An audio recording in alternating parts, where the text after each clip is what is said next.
You can't say you're building an industry. You have to build something that someone's actually going to find useful. You can't just do like 100 push-ups all of a sudden. You can maybe do one. And if you're dreading telling something that they're doing something wrong, you probably should. Let's do it.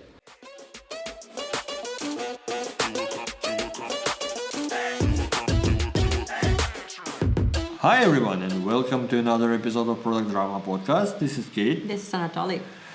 When it comes to a new product niche, founders often face myriads of problems, starting with people being skeptical about the solution and ending up with the entire industry not wanting the change. And there are so many startup founders who are afraid to fail and who are afraid to develop a product that won't meet any market demand. So our today's guest, Mary, has so many failures in her career, but nevertheless, she managed to develop a successful product, and today she will share her story of failures and success. So, hi, Mary. Hi, John. Great. How are you guys doing? Thanks for having me. Can we start from you introducing yourself and quickly describing your current product? Sure. So I'm Mary Kopczynski. I'm the CEO of RegAlytics, and we've built essentially what I call the Airbnb of regulations. So the same way that you can think, oh, I want to go on a getaway to Florida, and then change your mind and say, just kidding, I want to go skiing in the Alps with lots of kids and I need lots of rooms. We wanted to make it really easy for you to say, tell me every cryptocurrency regulation in Canada for the last 6 months, or tell me every single thing that came out related to insurance in the last 10 days, right? And we did that by collecting data from as many regulators as we could, starting with the United States. And currently we are covering over 2,000 regulators in the United States, 10 times more than any other competitor. And what's really interesting about it is we're not even scratching the surface, because by our estimations, there's over 25,000 regulators in the United States alone and 5 million globally. I know that before you come to developing your current product, you had some history of failures. And it was like about 10 or 15 as far as I remember. Can you please give more information about it? I feel like it's probably easiest to talk about the very first failure, which is that I graduated from college and I was a nonprofit fundraiser, which means I raised money for starving children around the world. And I decided to go back to school because I wanted to do international humanitarian work. And I moved across the country to New York City. And I went to school, I got a law degree and a PhD, and I thought at the time that I could just knock on the door of the United Nations and say, I'm here to save you. But I instead have over 300 rejection letters, and they all said the same thing, which was, if you want to be a fundraiser, fine, but what, are you like a lawyer or a professor? And so everybody kind of had the impression that I was a bookworm, that I just read books all day, and I was this nerdy, studious person, which is not at all who I am. And so that was my first failure, is thinking that going to school was going to just fix it and people would hire me. So then what I ultimately did, I got an internship at a investment bank, and I was assigned to the area of what is called CDOs and fixed income derivatives in the summer of 2007, which means I was assigned to the heart of the financial crisis during the financial crisis. And I ultimately created my first company, which I called 8 of 9, because I'm the 8th of 9 children. I actually thought it was just going to be for me until I got my real job as a humanitarian person, whatever that was. And before I knew it, I was doing regulatory crisis management for the biggest banks on Wall Street. And I had employees, and I ultimately got the job offer of my dreams. I think it was around 2013. And it was around then that I realized I don't actually want to do that anymore. And so that was like another revelation, is that I'd been pursuing not at all what I really wanted to do.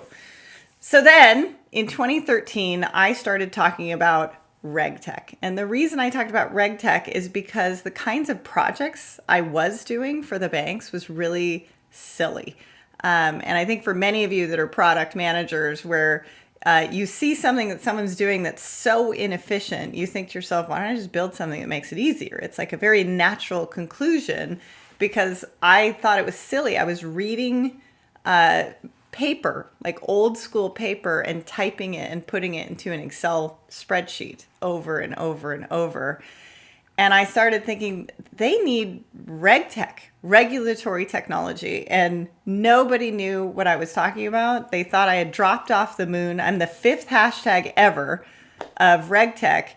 And I went to all of the big companies and I said, you're sitting on all the data. Why don't you build RegTech? I'll help you.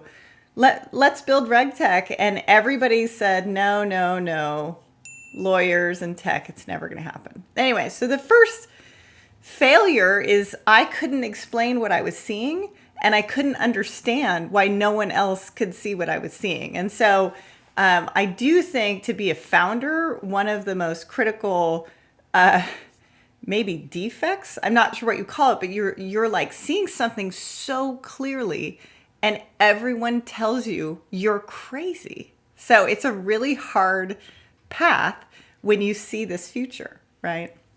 Mm-hmm. So I don't know. I mean, I can keep right on going, but I will say from there that when I realized no one was going to build it around 2014, I said, okay, that's it. I'm building it myself. And so I hired all these people. I hired a product manager. I hired a CTO. I got a whole staff, and we went out with a big bang that we're going to raise capital. And nobody invested in us because we didn't have a product yet. I just knew we were going to build something with RegTech, right? So that was my next failure, is that you can't say you're building an industry. You have to build something that someone's actually going to find useful. So then I was like, all right. So my new strategy at that point was, we're just going to keep doing Wall Street crisis management. We're going to keep trying to build things, and we'll wait until they stick. And so that failing forward viewpoint is critical. But one of the most important things about it is that you need to make sure that you set yourself up to test without dying. Because a lot of times people will have a theory, they'll go out, they'll give it all up, quit their jobs and build it, and then it doesn't work and they have nothing. So they go get a job and give up.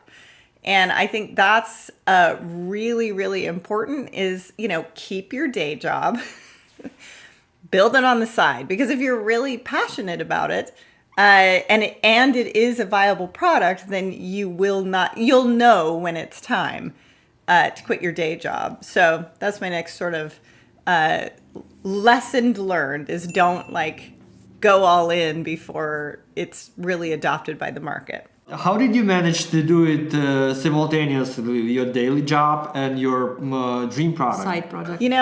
I worked really, really hard. I really did. I did. Well, I also made some mistakes. So one of the things that I sort of assumed is that other people could just figure it out. So I was like, all I have to do is make money, and then I hire people and they'll just figure it out. And that was another thing I learned, is that if you're the only one seeing the problem and the solution and everyone's telling you you're crazy, there's really only one person that's going to be able to figure it out. And there was a point years later. So, I would hire these people and I'd say, just build a solution for this regulation. Go. It'll come to you, you'll figure it out, but not everybody. And it's a rare skill set to see what the future looks like. Also, I'm a big networker, right? And I'm not afraid to talk to people. So I will pick up the phone and I'll call someone that's in charge of this company or in charge of that product. But other people aren't insanely interested and excited about this topic, and this is how they want to spend their free time. And so when I hire an employee, they'd come in and just sit there and they'd wait to be told what to do. And I assumed that they'd be like me and they'd just be super curious. And that's not really the case, right? A lot of people just want to come in and say, what do you want me to build? And then they build it and then they go home because they have like a normal life outside of work. But again, when you're totally obsessed with something.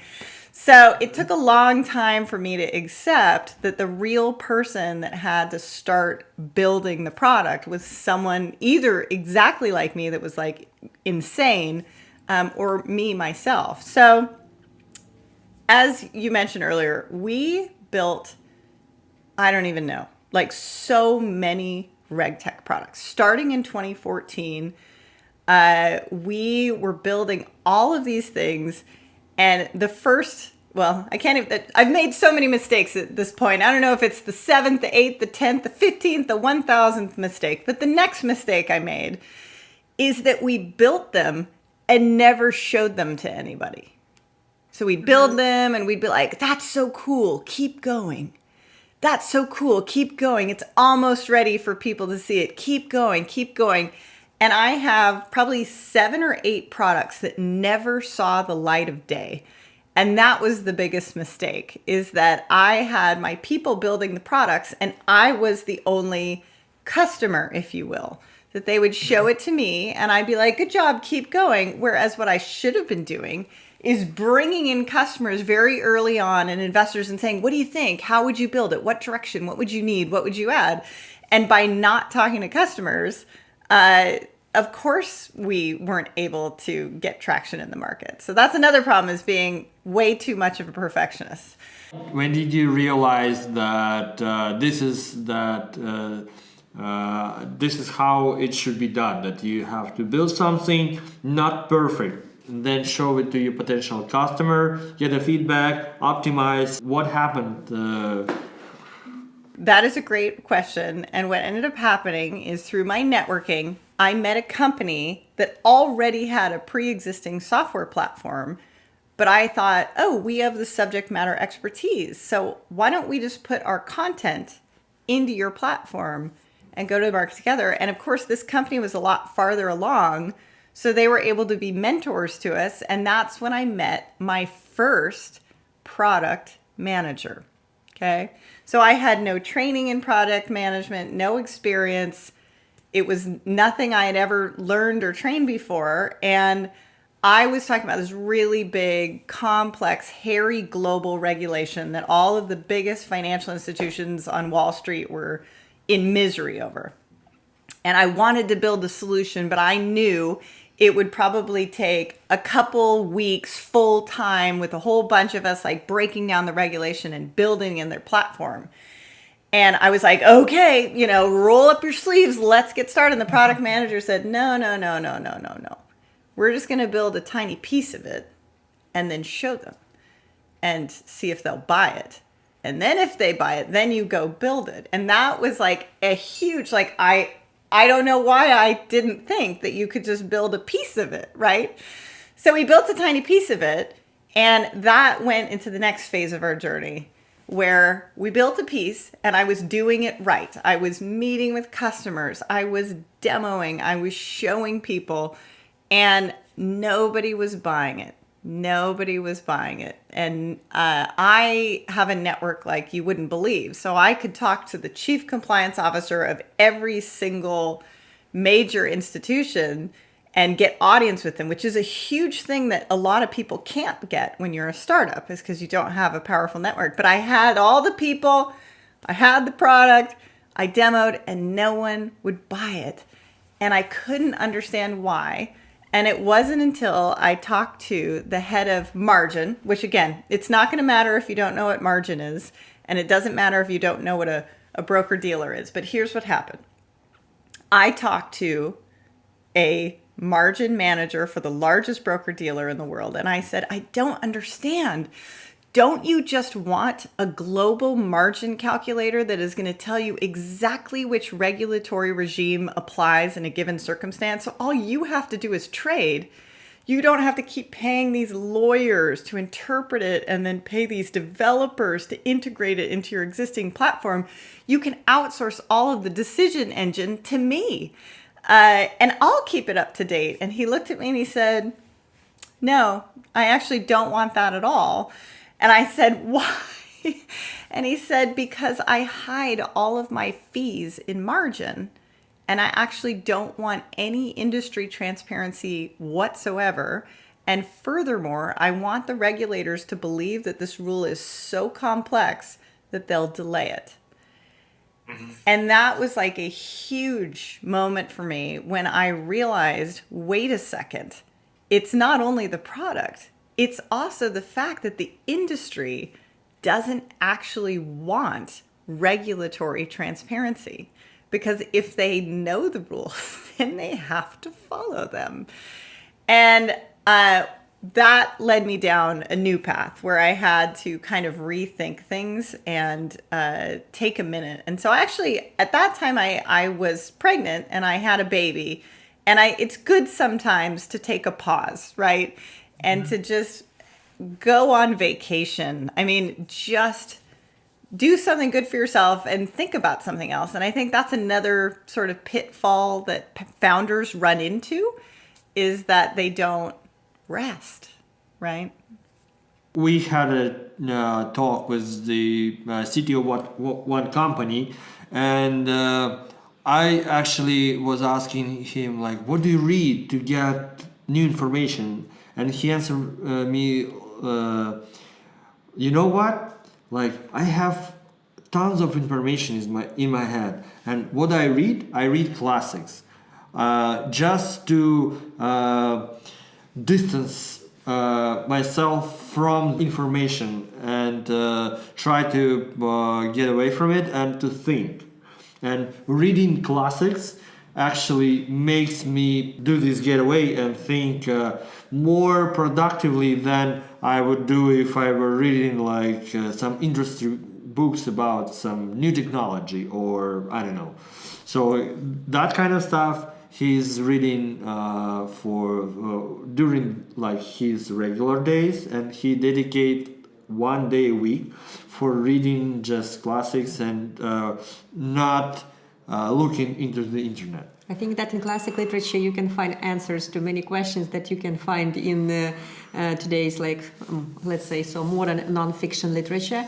So yeah, I do agree that this is a great advice to switch from something that you always like from day to day. Yes, you read interesting news, you read blog posts, you read non-fiction books.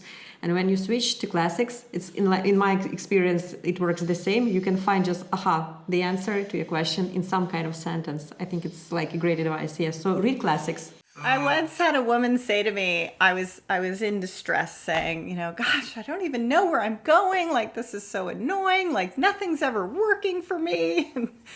This is terrible. And she said, oh, don't worry, Mary. You are on a very clear path. You just can't see it because it's under your feet.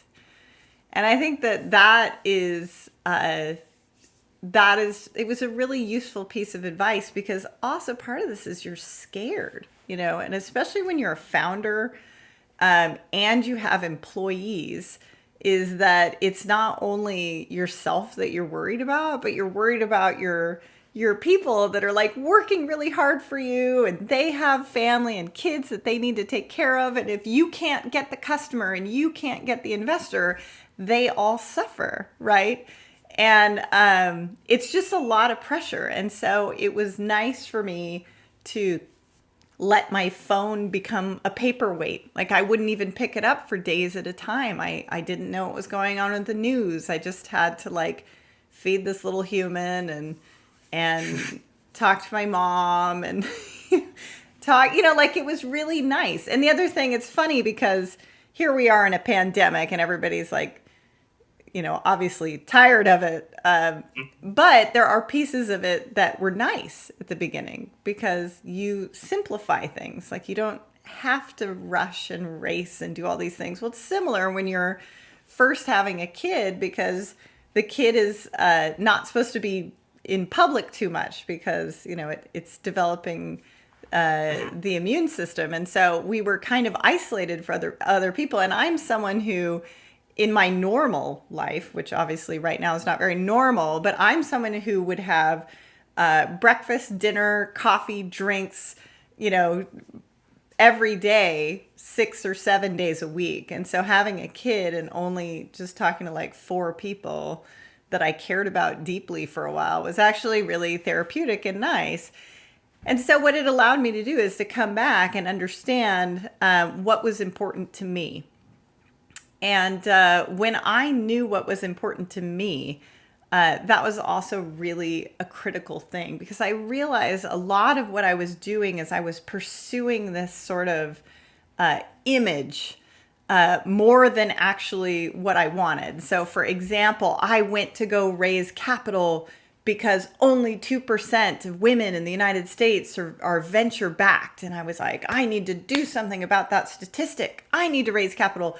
But the irony was I had a profitable company. I didn't actually need to raise capital because I had capital, right?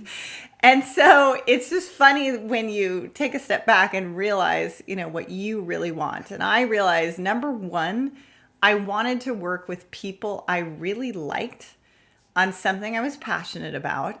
And I really wanted to build a RegTech product that was going to be adopted by the market. And so we set up a 3 to 5 year strategic plan. And that's another thing I've learned is every single time I have written down what I want, I've gotten it. It takes a while and you don't get it the way you think you want it, but you get what you want, right? And so we had written, and it's funny to read it 3 years later, but it said, build something that people will buy. Like that was it. It's so dumb, but I wanted to build something that people would buy so that I could continue building that product and work with a team I really like. And so the next thing we decided to build was something that I assumed already existed, right? And I thought, how am I going to make a difference? But what really happened is we had a friend at a really big institution come to us and say, gosh, there's this product out there that we have to buy because the government made us buy a regulatory alerts tool, but it's just terrible. It's like an RSS feed. It's a fire hose of garbage. There's all sorts of duplicate stuff in there. And so we have to hire 4 or 5 junior lawyers to read it every day and put it in an Excel spreadsheet. And I thought, that is so silly. And they were paying like over $1 million a year for the product, plus the 5 junior lawyers to do this in Excel, right? And so again, taking all the lessons we learned, we took an intern and we mocked up an Excel spreadsheet and we said, is this what you'd want? And they're like, absolutely. Let's have our tech department meet and learn about your tech in the background. And we were like, oops. We just did it manually. Like, that's not good, right? But it gave us an idea of the end product they want. And so our next step is we needed to find someone that was going to be able to get this automatically. And so we found someone that knows the industry really well, had the right experience, right timing in his life, and he joined us and started building it. And I will tell you another thing as a founder is it always seems sexy, but a lot of times we don't get salaries, right? There's not enough salary to go around. And so I had finally reached a point in my life where my company, I could have a salary, right? Which is a big deal, right? That I can contribute to my family and, all this burden isn't on my husband. And so anyway, I saw the work he built. And it was another time in my life where I said, you know what? I think this is going to work this time. And so I cut my salary to hire this guy, right? And those are the kinds of decisions that only crazy people make, right? Because you're so persuaded that this is it. And so he built it. When he built it with third-party scraping software. He put it into an Access database. And we used Microsoft 365 flows or Power Automate to basically take an Excel spreadsheet and email it to our customers and our potential customers, right? And so when we were talking about it, we were just going to pilot with like 10 or 15 potential customers. That was our original plan and get like their feedback. And I thought, no way.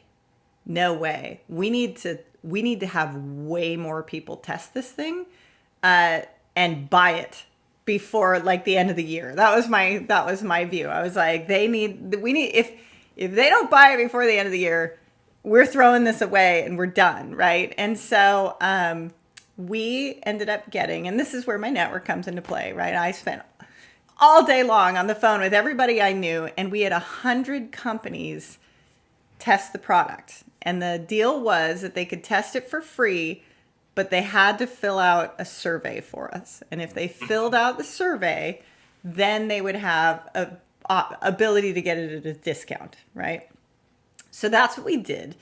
And we decided to break our testers into 4 segments, right? And so we had all of the financial institutions, like the big top institutions. But then we had a whole segment, and this was really, really important to me, was the regulators.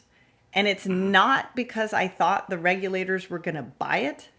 I just wanted them to know that it existed so that the financial institutions don't have an excuse anymore, right? Mm-hmm. So that if they claimed, oh, we didn't know about the regulation, it wasn't on our radar, there's too many regulations, right? That the regulator would say, well, why don't you just buy RegAlytics? Because that's there. So then the next group that we went to are what in financial institutions, we call the market utilities, right? So they're not financial institutions, but they're really important to the infrastructure of money moving around. So clearing agencies, like, for example, the New York Stock Exchange, right? It's not a regulator, but it's something people really care about and they use it. And then finally, we had a bucket called Other.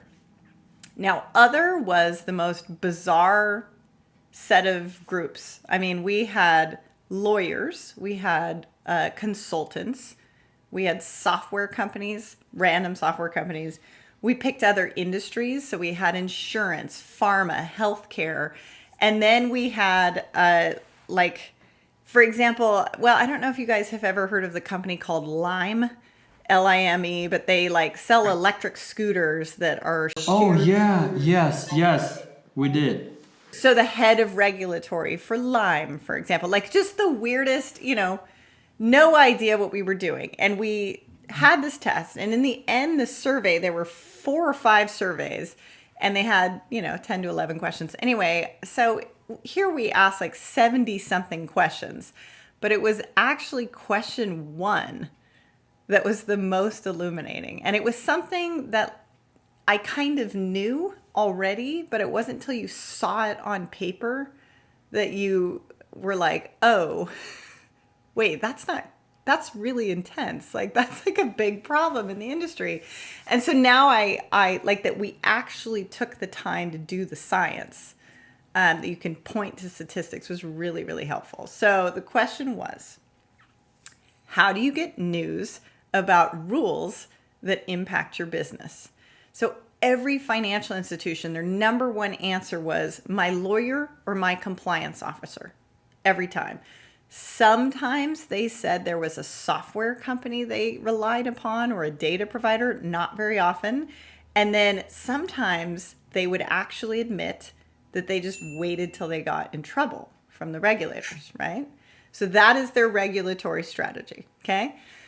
So we went to the lawyers and the compliance officers and the consultants and all these people that are supposedly where everyone's getting their regulatory news. And their answer to the question was, I just wait till my client tells me about it. Mm-hmm. And so then we went to the software companies. I just wait till my client tells me about it. And then we went to the regulators and they said, oh, we just wait till an exam if we find something or there's a whistleblower. And I realized no one in the industry is taking ownership of the global supply chain of regulatory information. And so that's good for me, but it's also bad for me, right? Because the bad part is when I'm trying to sell something, my competition is I have nothing in place, I spend no money on it, and I might get in trouble, but all my peers are doing the same thing, right? And so that's one of the biggest challenges we go up against is people that either don't want regulatory clarity because then, oops, they'll have to respond to it. Or you have people that are like, no one else has to do it, so why would I? Right? And that's why we've engaged so much with the regulators, because we want them to know there's no more excuses. Like it's really easy now to know exactly what rules from all the regulators are going on. Yeah, that really reminds me of this movie about Steve Jobs when he was selling his first Mac, and people didn't even understand why they need the personal computer. So there was no market for it, and they actually made it to be like an industry, the whole industry out of one idea, and this is kind of, in my opinion, similar. Because maybe today, like not a lot of people who says they need it, but eventually they may and they will. I hope there's a day where they just don't know how they lived without it. You know, kind of like, you know, you forget how short of a time we've had a cell phone in our hand, right? And like, you think to yourself, how did we know all of the rules? Like, I don't even think people realized, including myself, how many regulators there were. And even when I built this product, I didn't know. And so then what we did is we got our first 2 customers. So I was like, okay, we're not crazy. Like, we're not totally insane. And so then we started producing this email for them, and we kept explaining to customers the value, and we still didn't really know what people were going to use it for. And so then we got a customer that said, this is great for what we need. Actually, let me rewind for a second. We're used to financial services. So my expectation on where we were going to go with the product is I thought we were going to get every single US financial regulator. And then we were going to get every single Canadian financial regulator. And then we were going to go to the islands, like the Cayman Islands, the Channel Islands, where all the hedge funds are. And by then we'd be so big, we would merge with some sort of company in Europe that has been doing the same thing because of MiFID, right? And some of these big European regs. And that's what I thought. And then by then we'll be so huge. Then we can do translation services and follow every Ukrainian regulator in English, you know, but I just knew that translation was going to be somewhere near the end, because just getting it in one language is hard enough, right? Just getting it is really hard. And in fact, we started learning just within the United States and the financial regulators that there's a lot of really unsophisticated places, right? So in South Dakota, their banking division hasn't updated their website since 2016. And their website actually said, if you need any updates, call Jordan. No phone number, no email address, nothing. And so we went through the web. Maybe that's the only Jordan is in there. In all of South Dakota, right? So we went through the webmaster, and a couple days later, we got a phone call from Jordan, and he was still there. And he said, oh, yeah, no, I've been meaning to get to that. Haven't done it. In the meantime, you have to get on Betty's list, but you have to have John's permission, right? So we have to deal still with a lot of manual data entry into our system, because there's still a lot of manual stuff going on in the world, right? And when you really think about it, I mean, later, if we want to get every global regulator and you get into like, you know, the Kingdom of Jordan, you can't get the laws that are in the king's head, right? You know, like, I don't know if he's going to publish everything on the internet of what the laws are, and different countries have different values on, you know, how easy it is to get to their rules. So we're going to do the best that we can. And anyway, in terms of content, I thought we were going to stay in financial services, but one of our first customers said, actually, this is great. This is all we need, because we're not doing anything outside of the United States, but we need all of the rules for employment. like to hire people in different states. So can you get us that too? And we're like, sure, like that's not too hard to do. And then we had another customer that was an insurance company, and they said, this is great, but here's a weird one. We recently got into pet insurance, like dogs and cats, and we're the #1 pet insurer in the United States. And we really don't have a good way to get a handle on all the pet rules in America. And I thought, oh my goodness, here I have a law degree and a PhD, and I'm an expert in global financial derivatives, right? Like one of the most complex areas in the world. And I was like, pets? All right, let's see what we can do here. So I picked California. It's a big state in the US. And I looked, and they have 231 agencies within that state, which was shocking to me. I had no idea. I was estimating there'd be like 10 or 15, but there were 321. And I looked at them, and there were about 9 agencies that had some sort of nexus to pets, between animal pest control, veterinarian services, even horse gambling, right? And so I then decided we had another customer ask us about food regulation. So I decided to pick Washington State, because I thought, okay, maybe California is weird. Maybe Washington will have about a dozen, like not too many. 198 agencies and one entire regulator that does nothing but apples. And that's when I suddenly realized, wait a minute, people are going to need my data for way more than compliance.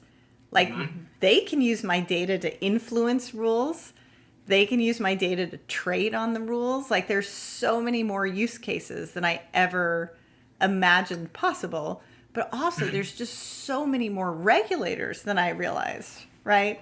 I had previously estimated that there were 1,000 regulators total in the US. And I thought at the federal level that there were 300. And when I looked at the federal level, 300 got me from the letters A through C. So I don't think anyone has a list of every regulator in the world, right? So that's what we're doing. We're trying to have like the list of every regulator in the world. And the interesting thing is already a whole bunch of new regulators were created in the last 6 months, including like a new cannabis regulator. And like regulators change. So they get a new name and a new mandate. And so it's ever changing. It's going to be really hard to stay on top of it. And so our job is to stay on top of it so other people don't have to. How do you keep data updated? The more you own the data, the more you have to keep it up to date. Yeah. So at a certain point, first of all, it was getting a little cumbersome to be scraping all of these websites and putting into Access. But that's what we were doing. We were putting it in Access and then just producing the delta of what was not there the previous day. And then we had people reading and making sure it was clean, right? That was the beginning. And so the Access database just kept getting bigger and bigger and bigger and bigger. And so ultimately we had to move into the cloud and get far more efficient with our scraper. So we're now scraping about 50,000 pages a night, and we moved it into like MySQL, right? So it's still like we have way more to do, right, in terms of product management. And it's really an interesting challenge in the startup phase, because in our second year, we got 10 customers, right? So it's not 2 customers, it's 10, and it's not like 100. But as you bring on a new customer, they have new expectations and new things that they need, and you still have limited resources, right? So you have to kind of make a decision, is like, are we going to change our infrastructure and like hire an engineer and design all the custom scrapers so we're not relying on the third-party scraper? And we had a customer that wants international financial, and we're like, yeah, you know what we're going to do? We're going to hire the engineer, and they're going to start building custom scrapers for international. And that's how we're going to part the data, right? So the US data is going to stay in the old. We're going to build the new for the international data. And then when we're ready, we're going to migrate. But guess what?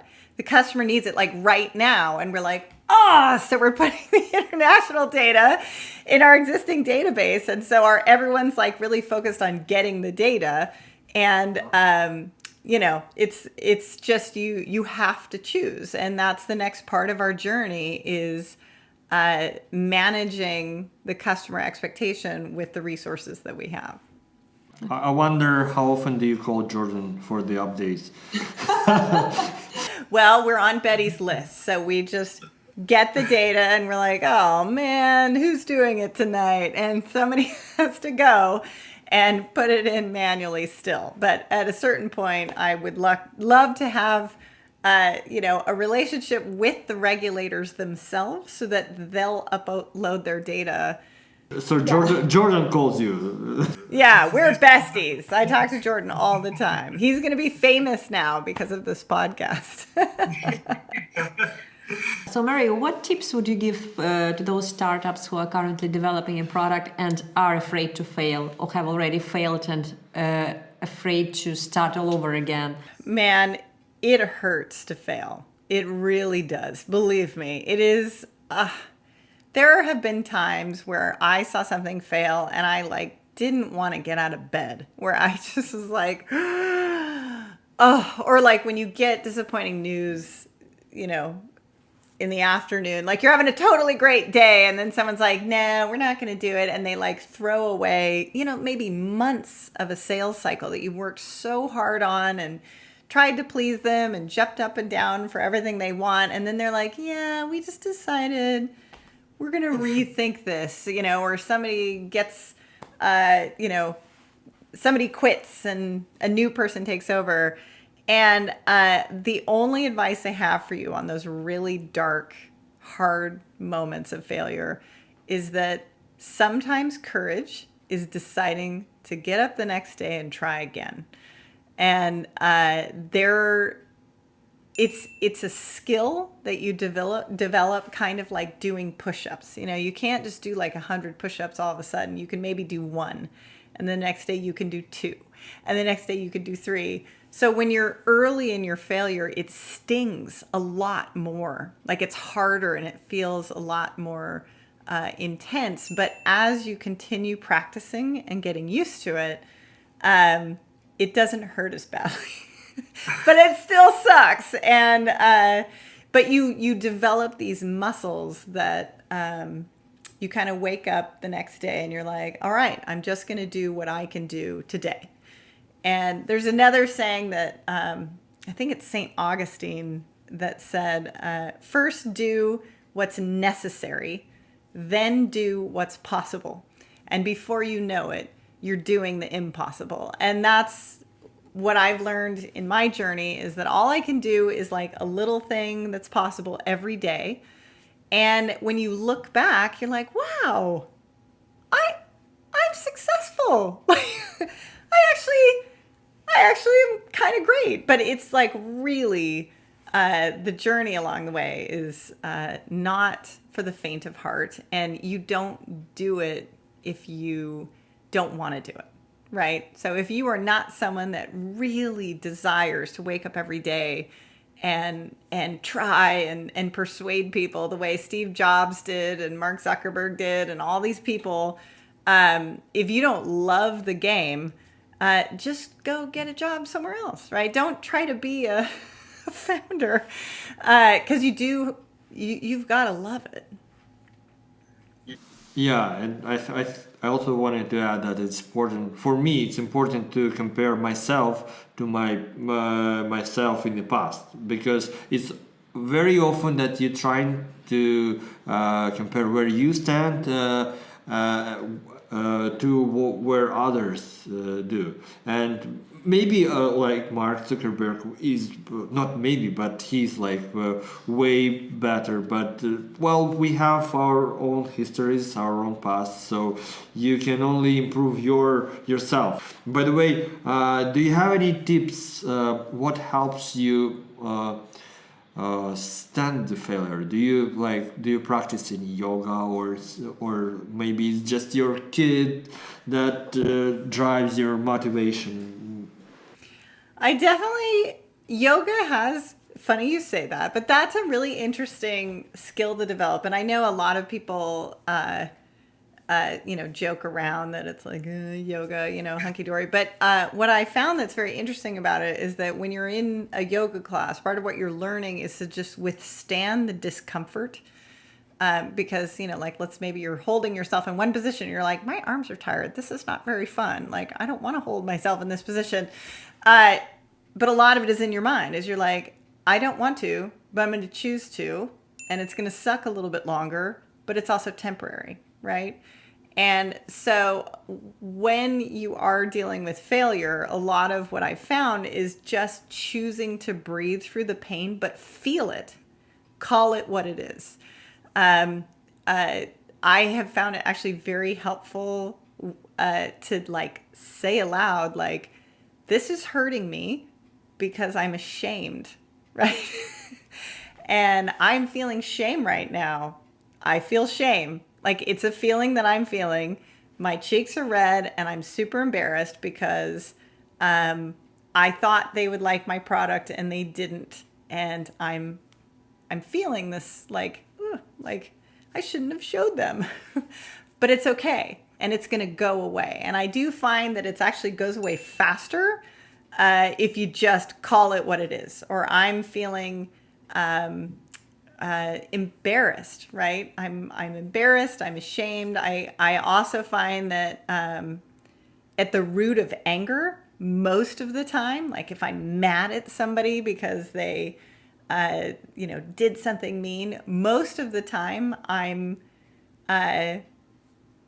just tired or I'm just hungry and I need to go eat a sandwich, take a nap, and then talk to them. And I'll be like, no, you're right. And pain is hard to process and a lot of people like to avoid it. But I think if you just kind of like yoga, just breathe through it and just choose to withstand it, it will go away. It is temporary. That's why it's good to go to sleep and wake up the next day. Things I don't recommend is drinking too much. A lot of founders drink when they're upset. And I have another rule of thumb, which is that if you're excited to tell someone off, you probably shouldn't do it. And if you're dreading telling someone that they're doing something wrong, you probably should. And so that's another sort of, I don't know. You learn these lessons over time that I also made a mistake early on, and kind of back to what you were saying about you can only compare yourself against yourself, right? And I used to think I was this really cool manager and people would want to be friends with me because we drink and we go to bars and we're super cool and I'm a super cool boss. And it took me a while to realize that a lot of people I was hiring, they weren't at my company to be my friend. They were at my company to gain a valuable skill so that they could get their next great job. And I think I've learned from that. And now when people come to my company, I am a better boss because I'm focused on how they're going to improve their skills and not whether or not they like me. I just want to help them get to the next job. And the great thing is then they produce phenomenal work for me and I can give them recommendations for years on end. And then later they can potentially become customers, right? I'm a copywriter in my daily job. And I think that's the same because back in 5 years ago when I was writing new articles and every time someone told me that's not a good stuff or something like that. And I was like, okay, maybe that's not for me. But I was keeping practicing. I was reading, I was attending some kind of courses. And now I can see that, okay, not all the time, all the articles are good. Indeed, but sometimes, and I see it's the progress, it's getting better and better, and I feel I'm doing a great job. Not all every day, but anyway, I'm doing a great job. And I think it can be we can try it not only in a startup atmosphere or product development, but in every aspects of our careers. So thank you for these great tips. I will also try to listen to them once again and not forget about it when I'm doing my job. We forget sometimes when we're kids, if you're on a basketball team or you're learning a sport like football or something like that, you're not immediately good. No. Nobody is immediately Pele. Like, you practice, and they call it practice. Being an entrepreneur also takes a lot of practice. Being a product manager takes practice. Being a copywriter takes practice. And just because you're not like the best at it the first time you try doesn't mean you should quit the whole team and not go tomorrow, right? And eventually, over time, you look back and you're like, what's up? I'm like the Pele of copywriting. I totally understand this analogy about sports because I have an instructor. I do skydiving, and I have an instructor who says every time I'm bombing him with tons of questions like how to do this, how to do that, and he just answered like, I already told you everything I know, and you need more jumps. So just practice, and you will get there. So that's really help. One last question before we finish this fantastic talk. What would you recommend others to read, except classics? Why? No. Maybe your favorite classic book, yeah. I will say there's two pieces of advice. So in terms of books, one of the best books I ever read was Good to Great. It's a book about companies that were kind of like, and then they like skyrocketed, but they had to skyrocket beyond a CEO. They had to have like 2 or 3 CEOs in a row and just kill it. And they talk about what changed. Like, what was the thing? And the way they do is they'd have 2 companies that were both like, and one went up and the other one kind of stayed flat. And what was the difference between the two? And to me, that book really helped me understand that you need to focus on what you do best, what you think you can do better than anyone in the world, and just focus on just that. And when you get that thing you're going to focus on, is that you not only can easily design your to-do list, but you can also design your to-not-do list. And that book for me was like really, I'm a slow reader because I like really internalize every single thing that I'm reading, but that book was like particularly memorable. But the other thing that I would suggest is writing. Not even reading, but writing. And I actually found that another thing that really transformed how I operate was like getting out an old school pen and paper. And I had a notebook, and I started just once a week writing down, like, what do you want to do next week? Like, what do you want to focus on? And then I'd look at my calendar and I'd be like, why am I doing all this stupid stuff? Like, and I would cancel things, and I would be more strategic with my time, and I would not exhaust myself. But also it calmed me. So I knew how to crush the week and get it done and not feel frazzled and over exhausted. And writing was also very helpful. Like every time I met with an employee, I started writing down what we were talking about. And then the next time I met the employee, I would be able to go back and see how they were doing. And that made me a better manager because they felt like I was listening to them. But also I was just like, I was staying on top of what I needed to do. Same thing with customers, is just having a method to digest your plans is incredibly valuable. And I would take that process and that practice over a book any day. I also heard that many people are practicing morning pages. It's like you wake up and the first thing in the morning that you do is like it's like handwriting up to 4 pages of your thoughts and some of your plans as well. And many people say that, it's really helpful. And if you practice, it's like for months, it gives you some kind of results. Really? Yeah. Really? I also try to practice morning pages, but mostly I oversleep and I don't just have time for morning pages. It's like maybe it's night pages for you then, or lunch pages. But the idea is the same. That like that's where you start realizing, like, you know what, I am really too stressed out that I have a stomach ache. I have a stomach ache. Why do I keep having stomach aches? And then you're like, oh my gosh, like I always get a stomachache when I have soda, so I'm going to stop drinking soda. And oh, look, my stomach aches are gone. And these like little things that you don't realize are super distracting, that if you just suck it up and solve the problem, it won't be like in your brain all the time. And especially if it is like physical pain. I mean, the other challenge of being the CEO is employees take what you do and say a lot more seriously than you maybe think, right? And so you could be like, you know, I've got an itchy back and you're doing this, but they are like, she's not even listening to me. Like, she hates me, you know, and it's really funny. So that's just a side tangent. But yeah, it's amazing how when you just like get really clear on your own self, everything else will fall into place.